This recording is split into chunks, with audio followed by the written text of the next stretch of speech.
मात्र 4टी मेंढारू आज मु 150 मेंढा करिछि। 14 प्राणी कुटुंब चलिबा भारी कष्ट।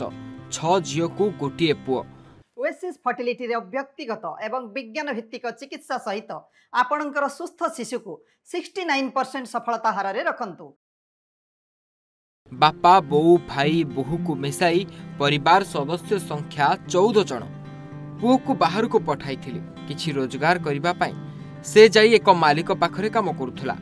किछि दिन परे मालिक ताकू पैसा न देई 4टा मेंढा देई कहिला, तू एहाकू नै जा, घरे बापा को सहाय्य करबा सहित गाँ रे मेंढा चाष कर। तेबे सेही मेंढा आज को हेलानी 10 वर्ष।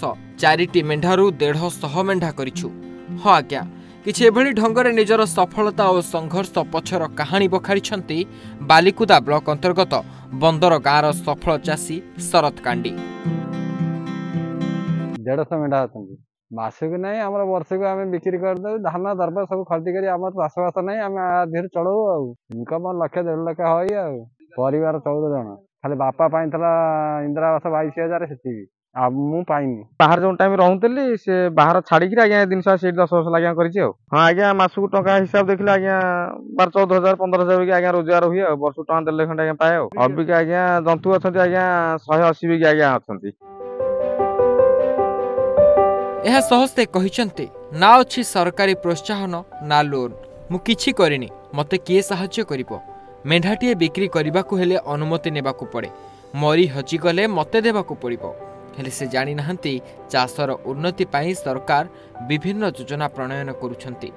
प्राणिज संपद विकास पाई कोटी कोटी टंका खर्च करुछंती। आत्मनिर्भरशील हेबा पाई सहायता प्रदान करा जाउछि। मरी हजिगले बीमा कंपानी भरणा करिवे। प्राणी सहायक माने सहायता करि परिबे। रक्षणाबेक्षण पाई मो गुहाळ योजना रहिछि। हेले शरद करिवे बा कोन? घर अवस्था कहिले नसरे। 14 प्राणी कुटुंब को सरकारी आवास खंडे मिलिनी। हेले जदि प्राणीज संपद मेंढा कुड़िया को बढ़ी दिया जाए तेबे अनेक लोक मते निर्भर करिवे बोली कहिसंती शरद कांडी। बालिकुदा जगतसिंहपुर सुशांत कुमार को रिपोर्ट, ओडिशा भास्कर।